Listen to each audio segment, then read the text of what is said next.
Greetings, greetings, greetings, everyone. Welcome. I'm Joan of Angels, Oracle of Ancient Wisdom, and I am here today with some amazing guests, some outstanding goddesses. So we're sending greetings to all you gods and goddesses around the world. Let us know. I was just going to say, let us know where you're from, and Ohio is in the house. So guys, this is my dear friend, Radha Nyla. Is that how you pronounce it? Nelia, yes. Radha Nelia, who is the CEO of Radhaa Publishing House, and she has published this amazing book. And all of us are in the book, and we want to tell you about being a goddess. So welcome, Radha. Thank you so much for having me. Thank you, ladies, for being here. I'm so excited to be sharing this book, Stories of the Goddess, Divine Feminine Frequency Keepers, with all of you, and also introducing these amazing women who are a part of it, including you, Joan. It's I think it's really special to have a collaboration. And today we're really going to just talk about the importance of the divine feminine and why bringing forward this divine feminine energy, birthing it forward through projects like this. And each one of the women here has her own birthing process of bringing the energy forward. So I'm really happy to be here with all of you. Should we pop the book on screen for a second on the camera? Yes. Okay, let's do that, just so everyone can see it, because it's so beautiful. It really has that goddess energy. Mm-hmm. And one of the things I love about it is you're calling us all divine feminine frequency keepers. Yes. I found that really fascinating. Yeah, it's so exciting. Well, I believe every woman that stepped into this project and said yes carries a signature frequency. And the truth be told, everyone on planet carries a frequency, but specifically certain goddess aspects or divine feminine aspects. So I'm so excited about each woman here, because each woman carries a unique frequency. And when we really learn to work together, the frequencies become, it's like a harmonic universe of the divine feminine that we're creating. You know, everything is frequency on Earth. So sweet. Okay, so we have three of us who wrote chapters, and then we have you who conceptualized this whole project. So where do you want to start, Radha? All right. Well, let's start with Michelle. Hi, Michelle. Hi, Radha. Thanks for having us on, Joan, and setting this up. This is amazing. Well, we're going by trial and error, like goddesses always do. That's right. How it works out. Curiosity and adventure. Guys who are here, let us know where you're from and what, this goddess energy, how it resonates with you. Mm-hmm. Well, I am from a little town north of Seattle called Edmonds, Washington. And my chapter, as I put in my little name thing there, is Freya's Gifts, the Unexpected Energies of Motherhood. And so in my chapter, I talk about a bit about, my journey as a mother, and this actually kind of unexpected adventure for me of being part of this book, because I haven't necessarily spent, I've been a healer for years, in terms of my work and my practice and my business, but I don't really I haven't really thought of myself in terms of goddess energy or working with goddess energies as part of the healing work I do. And so this has really been an adventure for me to start looking at my work in that a little different angle, and even my own adventure of living from that different energy. And to be part of this group too has just brought that out, that kind of the sisterhood energy, the communion and the co-creation has been amazing. I have the same thing, by the way. I would never have been talking about divine goddess energy until Radha came on my show. Okay. I love it though, but each one of you really does carry that frequency, even organically, in the work you do. Michelle, do you want to tell us more about the work you do and how that frequency comes through? Sure. Yeah. So I work primarily with women in pregnancy, birth, motherhood, that aspect of their journey. But then it ends up being that I have clients who have grown children, and sometimes I have dads who are clients. It's kind of funny how it ends up inviting whoever is actually asking for this kind of change. I work with both hands-on, what we call body processes, which are, using my hands to facilitate and invite the body to change. And then I also do coaching that's like verbal processing, looking at the energy, clearing energy in a lot of different ways. And the body of work I use primarily is from Access Consciousness. My background is years and years as first a massage therapist and then a craniosacral practitioner, then getting very interested in how the body, like situations where one person in a certain situation would not be healing, even though their injury might have been less than someone in a similar situation. So I got very curious about, well, why is that? Why does the body respond so differently? And that led me down this path of of the energies of it, the stories, what is their story about what's going on with their body? And that opened up a whole universe. So it's kind of cool, like the stories of the goddess, like that, and how we're in this book talking about our stories and what that has taught us, and also inviting, and especially I think in my chapter, I've not yet had the good fortune to read all the other amazing chapters, but in my chapter, I talk about how the story I came in with, becoming a mom during pregnancy, really got in my way. And then as I got the tools to shift that story, all sorts of new possibilities and ease opened up for me. So what I am always, I say that what I've noticed is almost always my clients come to me with this point of view that there's something wrong about them, that they're doing something wrong, that something wrong needs to be fixed. I actually don't have that story or that point of view about them. I see how magnificent they are, their potency, their power, the possibilities that they could unleash in their lives. And so then I see my role is to hold, I guess you could say, hold a space, but help to guide them, ask some questions, and be the one who can see that the miracle that they are when they can't see it themselves. So so I work with clients both hands-on and in distance sessions, and with coaching and body work and kind of the whole shebang. I love that it includes everything. Incredible. And do you want to share a little bit about your chapter? Sure. Yeah.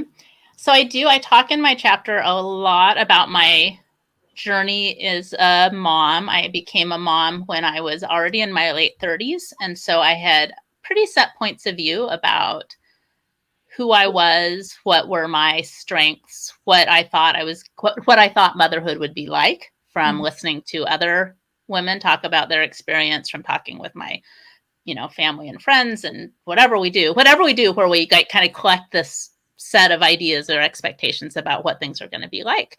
And I started with this plan to have a home birth, which I had planned and organized within an inch of its life. And then I found out that pregnancy, birth, and motherhood are all about letting go of control. And so that was where and so in the chapter, I talk about that journey, and I talk also about how what I've discovered in that is that a lot of the things that people don't tend to think about in terms of what a good mom is are actually these energies that, this energy of fierceness, an energy of fertility, sex, wealth, and abundance. Those are not things that usually people put in the category of motherhood. And in my chapter, the reason it's called Freya's Gifts is when I started writing, I was looking at how motherhood shows up in the natural world that is so different than how it shows up with human beings, and how we do it or how we think it should be. And I was thinking this was going to be a chapter all about Mother Earth and nature. And I had this awareness that there was some other goddess that was wanting to be part of this, that had things to teach me and show me. And as I meditated with that and looked at that energy, I became aware that that goddess was Freya. And the energies of Freya, as I kind of started to educate myself around that, are love, beauty, fertility, sex, war, gold, Seder, which is magic, to see the future. Like, this is all these energies. And when I read it, as soon as I read it, I just started to laugh, because I was like, yeah, that's actually motherhood. That's motherhood right there. All these things we have to bring in. And she's this goddess of fierceness and potency, and she wears her sexuality with pride and with again, with potency, and is willing to use it to her advantage. And so that's been, it's been amazing to bring that in and recognize what I already have been learning and teaching and sharing with my clients about how important it is, how it's not a gift to our children when we turn down those energies, that actually it's more of a gift when we bring, the whole shebang, the whole feast. That's beautiful. Thank you. Love your chapter. Hello, Maya. Hi, everyone. I haven't been joining the program that Radha have because I just have my first grandson come to life. So I'm a grandmother for the first time. Yay. But I'm a part of the book. Beautiful. Do you want to share a little bit about your chapter? My chapter is about what's happening now in the world with Mother Earth and humanity. And it's about the masculine energy that is causing destruction in our planet. And that's why it's very important for the feminine energy now to connect with our goddesses, because as you probably have known, the issues that we have now has to do with the potential possibility of Third World War. I mean, this is very intense. And what's bringing this up, I'm from the Philippines, and there's an issue that's taking place that's big right now between US and China. China being, taking over islands in the Pacific Ocean, from the Philippines, Vietnam, Japan, taking over areas where they don't belong, and it causes a lot of problem. And so now US have sent lots of troops in the countries. Maya, let's just stay focused on the chapter. Okay, so tell us about my point is that the feminine energy need to connect more with our goddesses, because it's a very important time of this timeline to really hone in the energy that will bring peace to Earth. That's my point. That's why I'm bringing this up. Okay, that's and beautiful. it's an important time to really do a lot of prayers and to really call our goddesses to come to planet Earth. So I'm not causing fear for anybody. I'm trying to inspire the feminine energy to really work with the goddesses. That's my point here. Beautiful. Yeah. Okay. Nice. So are you working with, who's the goddess that you're working with? I'm working with the Lemurian goddess, Maria McKilling. She's the goddess of nature, and she assists us when the Filipinos call upon her. Then it lessens out these traumatic things that's happening on Earth, like earthquake, typhoon, natural events that may be happening, because it's very important to work with Mother Earth, nature, and the elemental forces of nature are powerful. That if we can really work with the elemental forces of nature, it will help us towards our future desire to be in our presence. Okay, great. That's so fantastic. Beautiful. Thank you. It's so important to just keep bringing it back to the goddess, why we're here, why we're doing this. There's always going to be stuff going on in the world, but we want to stay focused on why we're here. Right? Thank you. Yes, that's the reason why I'm bringing it up. Beautiful. So you're saying that if we embody more of our true divine feminine, then we bring more balance. Is that what I'm hearing? It's very important to really work with our archetypes, our goddess beings, because there's a lot of goddesses who can assist us. And it's a time for the feminine energy to come forward and not hide. We have missions to fulfill as feminine, and being a part to balance, like what you said, Radha, to balance out the peace and order in our planet Earth.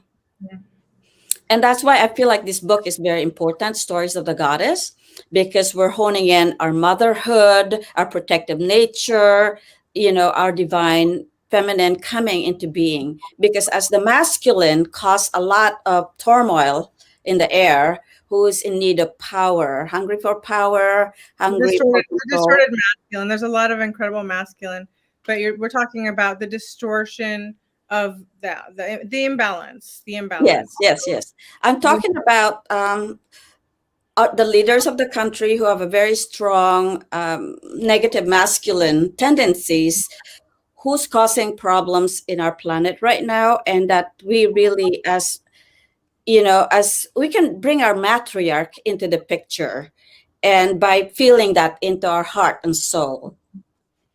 And that's like my hope, that we become more consciously aware about who we are and what we bring into the picture, because we are truly important as feminine beings to voice out opinions, to speak our truth, to know what's going on, and to really hone in that energy of love, peace, and sending out positive energy into the air.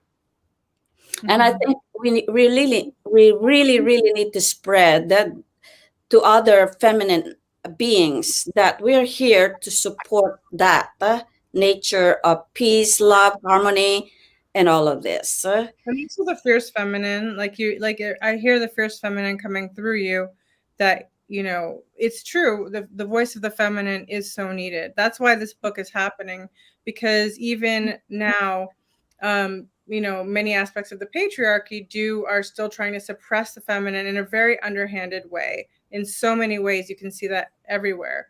But it is so important that we use our voice, that we understand the power and gifts of our womb, of our heart, and those encodements and frequencies that are a part of us. So anyhow, Bonnie, hello. Hi. Yay, so wonderful to see you, glowing goddess. Thank you. Wonderful to see you all as well. And thank you, Joan, for hosting this and bringing this all on. What a beautiful experience to be here with everybody, having this conversation. It's incredible. We'd love to hear about you and your story. And I think, like we said earlier, each woman carries her unique frequency and gift through her chapter. So would you mind blessing us with a little bit of yours? Sure. I spent most of my life studying dance, theater, things like that, and then got married and suddenly just changed everything. I started studying yoga, became a yoga teacher. From there, it was Reiki and massage therapy and body talk healing, and started really getting very interested and delving deeply into, energy work and energy healing, those types of things. And still was teaching yoga a lot, and absolutely adore teaching, particularly university students. That's just kind of my jam. I don't know why, but I just love that sector of our world. They're just amazing. And then came the time when my mom, who had always taken such beautiful care of me, needed me to step up and care for her.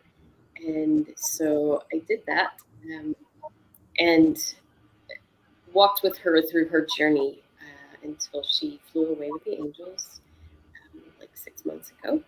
And one of the most amazing experiences of my life was walking that journey with her and experiencing that transition with her, and even beyond into now. I'm still feeling the shifts and the changes and the expression of communication that she has with me still. And that is how my chapter in this book came about. And it's called For the Love of Mama.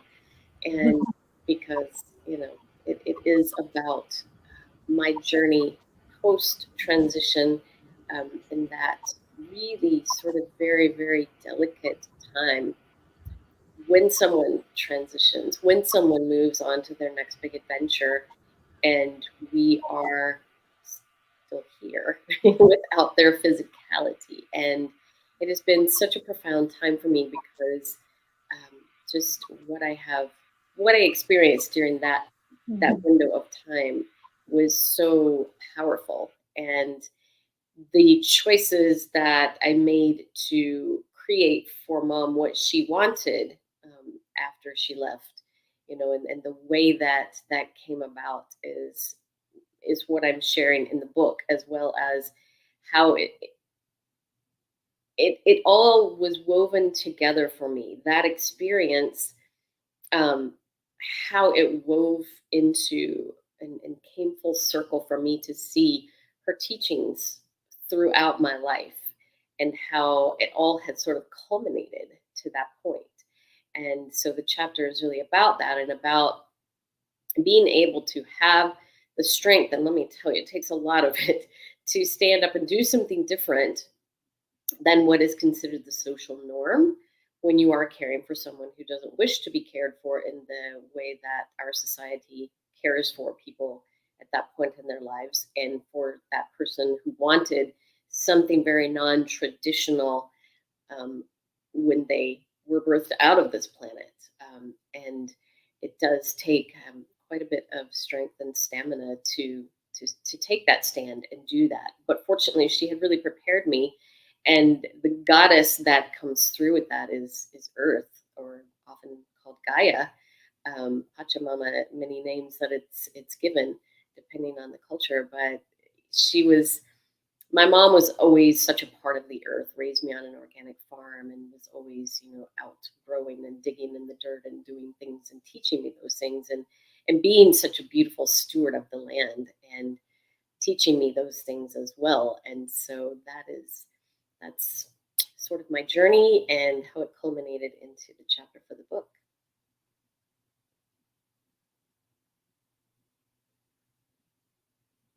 That's absolutely beautiful. I think that's so important at this time to have these kinds of conversations, as well as exploring the raw realness of these, situations, and how we can work through it.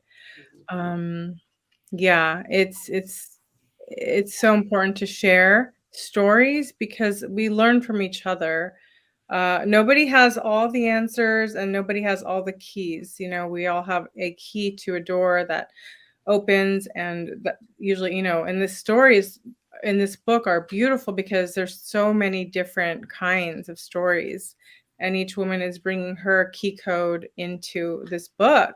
And that's I feel like each woman has like a golden key, that she carries. So it's quite beautiful. And I'd love to hear Joan of Angels, because Okay. So I had to mute everyone if we had a lot of echo. So thank you, Radha, because you really approached me to come in and have an interview a few months ago in the summer. I'm kind of like Michelle. I really never thought of myself divine feminine. I actually had a lot of masculine energy. I ran a very large chiropractic office, and I was just very, I'd say, type A and out there. And even though the last few years I've shifted, I still had never considered divine goddess. And as we talk and being in your presence, and that's why I love the title of the book, Frequency Keepers, because frequency keepers change the vibrational energy. They're responsible for that.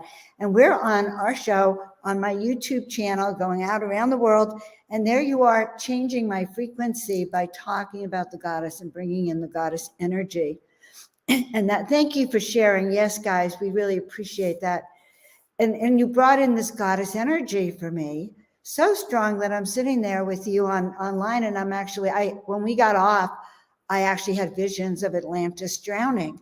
So guys, so what happened is she helped reactivate my memories, which I had shut off because, the pain that many of us endured from the others for being gifted or healers or talking to the gods, being an oracle, being that energy healer, that light worker, we were all tortured in various ways. And after Radha, then we did an Akashic record reading, and I remembered that more. I actually had real memories of the trauma that many lifetimes, it's like they wanted to get us good. Let's put it that way. How dare we actually step out of the confines of women as slaves, women as yes women, women who So we have emerged as leaders despite the opposing force, despite the masculine, despite all of that was really against us coming through. And so, first of all, the book, Radha, I see it from an oracle point of view, is that the book, it's a time whose time has come, because we all, as women, every woman on this planet has to emerge from this male paradigm where they shut off our voice and made us afraid of our power. And so I'm getting off on a tangent on it, but what's emerging for me is that I became really aware of myself as the high priestess of Atlantis and as Hathor and as a goddess. And for years, I've always known there's something different about me, that I had an essence, but I didn't want to claim it because that would have been egoic. So just like when the psychics used to say, you should be doing the readings, I'd go, oh, that's lovely, I'm a psychic. And then I would feel like egoic about it. Oh yeah, look at me. And not understanding what it was, that the greater the gifts are, the more you've contracted to serve in those ways. Even the highest empress, the mother of the divine, works hard, because it's not an honorary, just a title. It's a position where you've said, we're going to take more responsibility. So when I felt into writing the book, new energies came forward. It had these memories of losing Atlantis, of losing my status, of losing my tribe. It had these memories of people I knew being tortured for lifetimes. I could see it. It had this memory of my friend Alan, who carried the scrolls out to all these mystery schools around the planet. And then the fact that I'm doing that right now, going around the world, activating these ley lines in these mystery schools, it has brought me to tears. So that's the story. But as I felt into Hathor, and I did a video, there's a video on my YouTube channel about becoming Hathor, I merged with her. And I started studying some of these Egyptian technologies of how the magicians, the whole purpose for Egyptian magic was to actually bring the god into your room so you can talk to them. And guys, I want to bring the angels in, and I want to bring the ETs in. So I'm like going, yeah, bring it on. And as I was writing the book, I had an experience with Hathor and with Ra, where I found myself in their bodies, in their sculptures, rather, the marble statues we see of them. And boy, oh boy, what I realized is that all these gods and goddesses are waiting for us to wake up and almost embody them, so they can be reawakened and their energies being brought forth again in a different way now, and more aligned with humanity than they ever were. And so, Radha, it was the most beautiful experience of my life. And I want to just thank you for it. Oh, thank you, John. That's so beautiful. That's what it's all about, is we are all awakening from this amnesia, each one of us, and different layers and layers. And I think each woman here is that we're all activating each other, right? We're just it's happening, and it's good. It's powerful. It's positive. We made agreements to be part of this project together long before we came. I believe that. Every book that we curate, I know that there's that soul agreement that we're going to do this. And it's so meaningful, to bring these voices together and to reawaken together. And that's the potency of what happens when the feminine comes together. Whether we know it or not, it's happening. There's an alchemical sort of energy happening even in the background, even while we're just processing, while we're doing the promo, while we're sharing. There's an alchemical resurgence, and it's a renaissance of our spirits, of our voices. I believe in the neo-renaissance, bringing forward the voices back, bringing forward. And thank you for that. I just saw that the Divine Masculine supports. We love you too, Divine Masculine. We know that it's been tough on you too. All parties have been attacked, and that's why we're stronger when we come together. whether we're really consciously aware of it or not. We really are meant to collide, like our stars are meant to collide, and we create something actually even bigger, a supernova, together. And this book will have these frequencies that are embedded into them, well, and they'll be here long after maybe we transcend somewhere else, but this is what we're leaving. This is part of our legacy. And maybe, so whatever it is, we're creating something beautiful. We're sort of rebirthing the neo-Renaissance with this, and rebirthing the goddess back on earth through our each woman's channel. Michelle, Bonnie, Joan, Maya, the shaman, we're all doing it together. And that's what I've always wanted. I've always wanted to come together and find my sisters, because I always knew that we would always come back together in some way or another, and maybe you felt that stir in your hearts too. Maybe that's why you said yes to joining this. But it's also sharing our gifts. And I love everything you said, Joan. It's so beautiful, your journey. And I'm so grateful that you said yes too, because I know that you were like, I don't know about this. And then, you're like, I'm not into the goddess frequencies. Like, what is this? What is it going to take for me to do this? It was a lot, but on the other hand, it actually was the next step for me. I think for all of us, I don't know about, but I know from Michelle talking about, but embracing our real feminine side sometimes is a contradiction, especially in a male world. I don't know. Has anyone else experienced that? Maya, go ahead, Bonnie. Let's turn your sound on. There's a mute button at the bottom. There we go. I so resonate with you and your sort of resistance and like, what is this goddess energy thing? I totally resonate with that, because this time a year ago, I was putting together a summit, which I thought was going to be about yoga.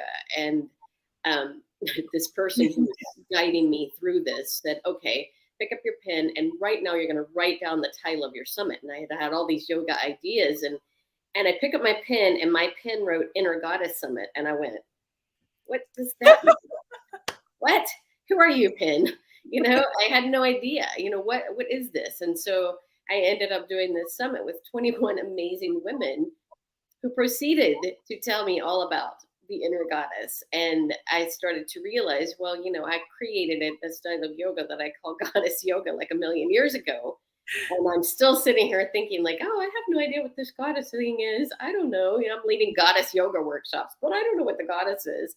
But obviously it took these beautiful 21 women to like pull this out of me and help me step up to that. So then when Radha said, would you contribute a chapter to the book?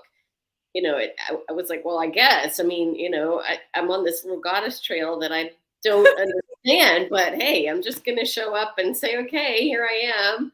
I'm your instrument. Use me. Let's do what we need to do here. So I really resonate with you, Joan. Thank you for sharing that.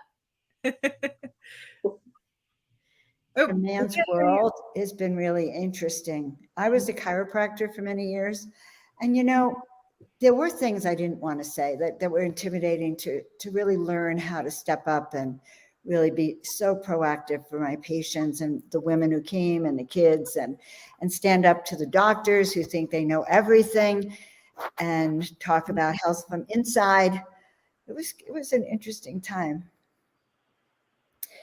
But I want to hear from Maya a little bit. Well, thank you, Joan.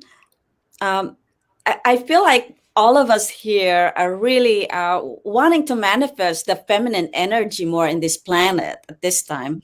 And just like what Bonnie said, I'm totally like, hooray, yes, let's all kind of call the forces of the feminine energy, the motherhood energy, the nurturing feminine, this is our time and we got to participate. It's a part, and I know that I'm participating right now with my grandson, trying to help raise him.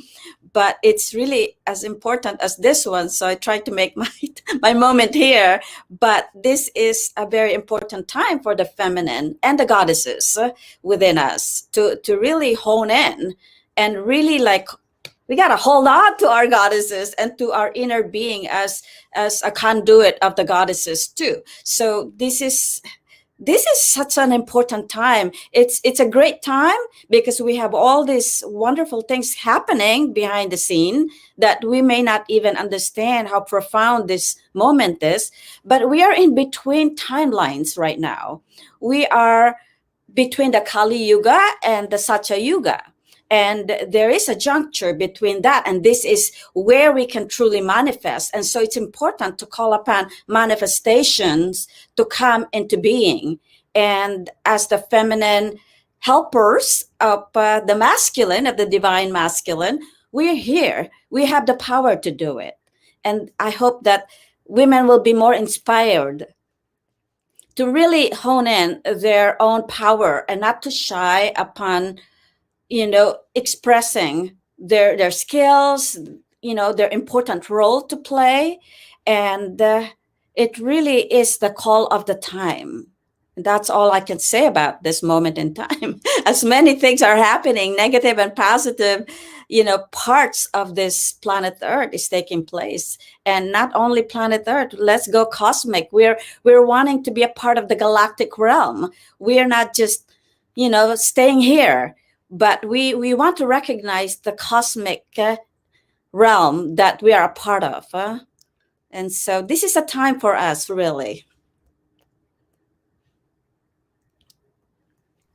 Beautiful. Yes, it's our time. It's our time to share. We mustn't hold back, and I really believe in so many ways, many of us have had so many lifetimes of being priestesses, oracles, and what they say is witches. I have those past life memories. We've all been really, really traumatized to shut down the throat chakra, shut down our heart, shut down our thoughts and feelings about what's going on, and not participating. But this is a call to all feminine to participate, to show up, and to really recognize that your voice is important. Your skills and gifts are important. Everyone here has incredible gifts that you're all contributing to other people's lives, as healers, as medicine women, as oracles, priestesses, shamans. So I honor the feminine in each one of you, the goddess in each one of you. And I'm really excited that this book is going to actually help awaken so many more, feminine, and that we're just we're putting the call out.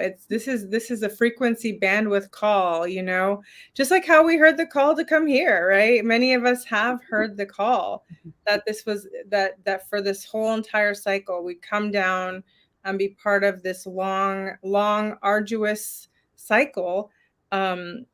And that we're really getting at the end of it now, at this Kali Yuga cycle, as you said, Maya. So, some people may be familiar, some may not be. Do you want to share on that a little bit?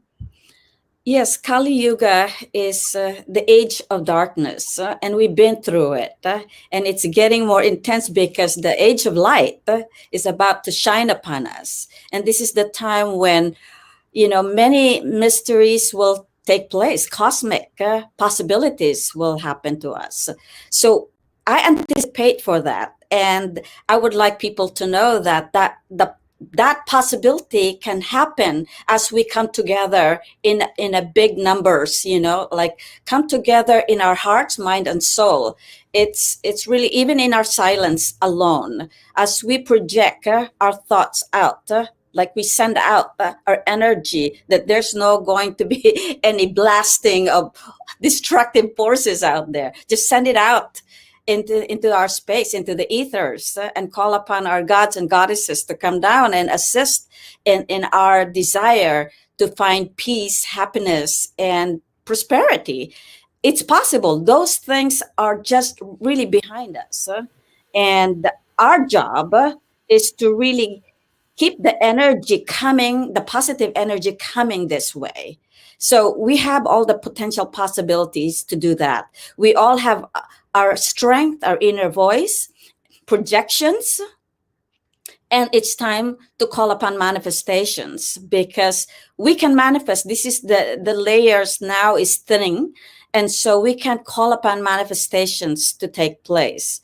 So we don't, I call upon my goddess, goddess of nature, Maria McKilling, to support in holding the grounds for peace and protecting Mother Earth from having to experience more trauma for humanity. We don't want that anymore. So my affirmation is that I do not agree to any destructive force that is being set by other beings out into the ethers, and I don't agree with that. So I'm saying this out loud because I'm not in agreement for any wars, any atomic bomb being pushed out into this planet Earth. I don't agree with the dark forces to continue their selfish motives. How about that? Their greed, their destructive tendency, their insanity. I'm calling I do not consent. I do not consent. You know, I think that's so important that we vocalize that when we're not in alignment with something, you know, collectively going on.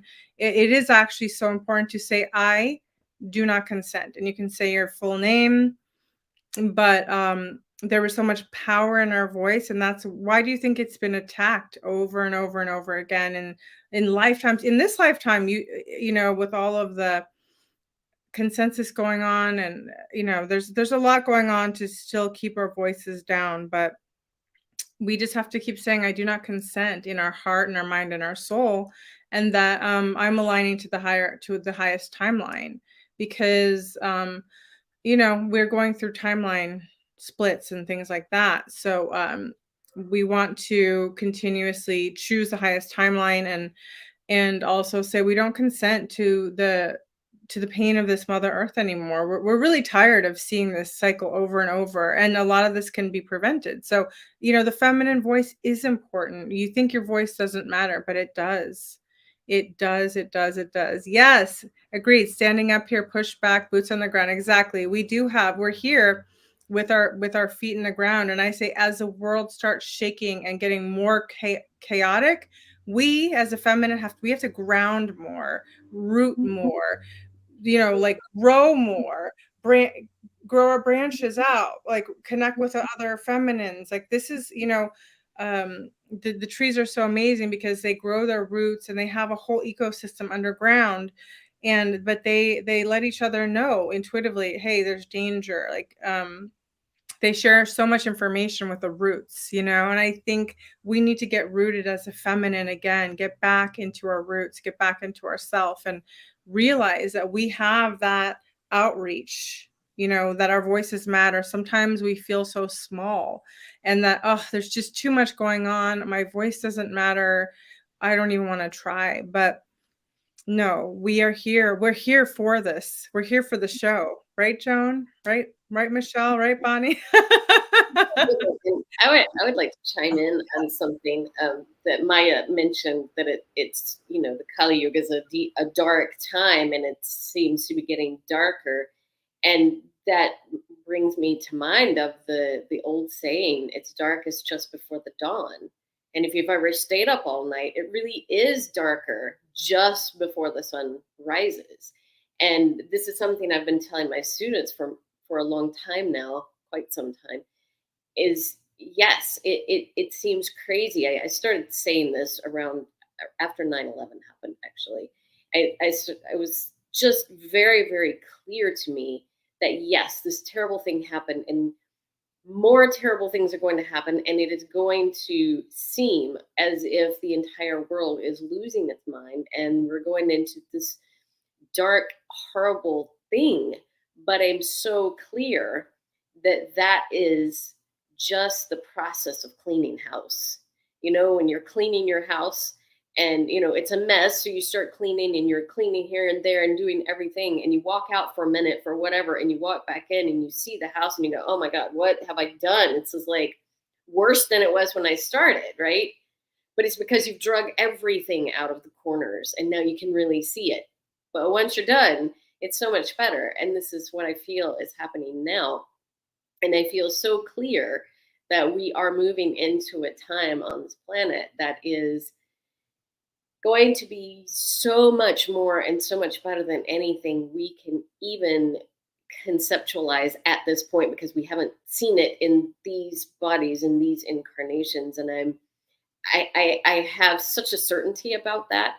And I find it so important to share that and to ask other people to hold that space with me, because obviously where we put our attention is what we get. And I think, Maya so beautifully pointed out that it does seem so much darker now, but absolutely, because we are about to burst forth into the light. And last night I had the privilege of seeing Jane Goodall speak. For those who don't know, the almost iconic primatologist from England. And she talked a lot. And I found this so interesting because she's about to be 89 in a couple of days. And she was bringing up, and she kept mentioning her mother. She talked about her mom and how her mother's support had gotten her where she is today. And then she talked about how important the mother is to the child. And even, comparing it with the chimpanzees that she lived with and worked with and still works with, and how in the chimpanzee community, the mother who has a child that she pays attention to, that child moves up in the society and grows and is a much more powerful, let's say, member of their society. And it doesn't matter, apparently in the chimpanzee world, they have ranks and hierarchy, and it doesn't matter, the mother can be from the lowest ranking, but if she really supports her child, the child will do better, even though it is from a lower ranking part of their society. And so I think, to me, because of my experience with my mom, I'm not a mom myself, as in I have not brought forth any other human beings into this world through my body. But from my experience with my mom and other moms, I just think, like, those of you, Michelle, those of you who are mothers, Maya, and now grandmothers, you absolutely, to me, just embody the absolute archetypal goddess in human form. And I think that you are so, so important. And I'm so grateful for you holding that space and stepping into those shoes and having the courage to do that, because I think it is more important than we even realize. And I'm so honored to be around mamas, and I'm so blown away by going to hear this woman who has worked with chimpanzees. And one of the major points she made is how important the female is in the society, and particularly the mothers. And so I just think it's really beautiful and really important that we honor the mothers and honor the mamas in our society. It's a good time to hear. That was so powerful about the mothers. Mm-hmm. Absolutely. I'm keeping an eye on the time, and I was thinking Michelle could respond to that, about that energy that you help mothers with. Well, yeah, and thank you, Bonnie. I appreciate what you said. I get that one of the greatest wounds we probably all have is where we've separated from parts of ourselves, parts of our true being and our true nature. That one of the greatest destructive forces in the world now is where we have this judgment over this is right and this is wrong. This is a good energy. This is a bad energy. This is what feminine energy is supposed to look like. I know that one of my greatest, and I've been thinking about it a lot with what you were saying earlier too, Joan, about your role as like the head of a company and, a busy practice, and that in my family of origin, my mother is a strong woman, and she has magnificent gifts, but she played the role of the yielding one, the caregiver, but also the caretaker. And my dad's energy was was a more intense or dominant energy.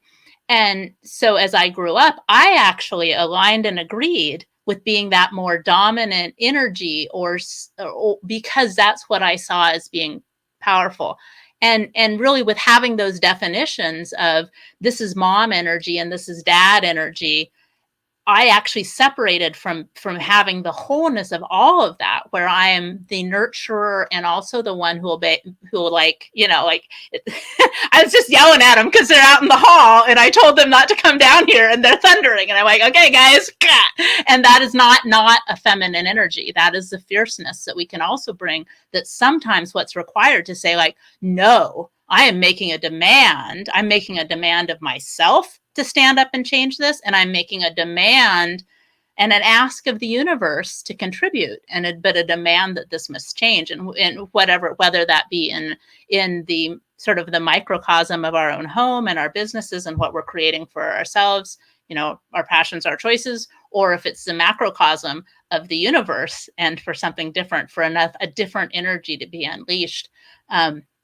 So yeah, and so that's, I had this really cool interview with a man named John Ashford that's on my podcast. You can find it out there in the world, the Calmer Mom podcast. But he was speaking to exactly what you were saying, Bonnie, that requirement of the honoring of the womb, and what a difference. He actually works with men who are in have domestic violence, and he works with them around, if you were not honored, if the womb space of your mother was not honored, that has impacted you as you go out in the world. And if you are not honoring the womb space of the women in your life, that is going to affect next generations. And so I just loved what you said, Bonnie, about just that honoring of ourselves, of the womb space, of women, and also without having to have this like sort of definition of this is appropriate for this person because of their role or their identity. My identity has to include this because I'm a woman or a healer or a mother, and not this because that's something different. And that's, I just think that space, and when we're willing to claim that space of all of us, it's just like if we've just given our children this treasure chest, because then we're saying, yes, you can be that. Because I'm willing to be it too. And that's what, it's like, that's generational. That's generation into this future of light that we've been talking about. I'm just really awed by the kinds of things we've covered today. We don't have a lot of time, so maybe we can, what do you think, Radha? We should just summarize like a short message from your goddess, or? Yeah, I mean, I just want to encourage everybody that's listening to just grab a copy of the book. I mean, this is our collective gift, right? We're giving it away basically for just 99 cents for a download. And we really want as many people to get this, because you'll be able to read a chapter if you want to read a chapter a week, a chapter a month, however it works for you. But there's so much beauty, so many gems in this book. As you heard from these women, they're brilliant. And I just think it's so important to share the messages and the frequencies they have to share. So make sure you grab a copy, and just know that we just extended our 99-cent promo period. We're going to do it for 48 hours, but I was like, no, so many people are enjoying it, and some people don't even know that it's available yet. So we have to keep sharing. Ultimately, that's what it's about, right? We give it out, we give it away, because what's the use of keeping it all for ourselves? We have to keep giving. And so I hope that you'll join us. We're all a collective, and reach out to each one of these women. I think you're going to be enamored, as I was, reading their chapters, getting to know them, and falling in love with the goddess within yourself too through the process. So thank you so much all for joining. Thank you, ladies, for being a part of this. Thank you for saying a yes. Thank you for the Divine Masculine for supporting us. Thank you to our other sisters that are part of this. You are also welcome. we're open to more conversations. If you want to do a podcast with us too and talk to any of these incredible women, they're all available. And thank you just so much for joining. I really appreciate your time, your energy, and your efforts. Thank you. Wow. Thank you so much, everyone. And guys, just, don't forget to check out everyone and look them up and go to Radha's website and like, subscribe, and share the book and our work. Thank you so much, everyone. We'll Thank you, always- Joan.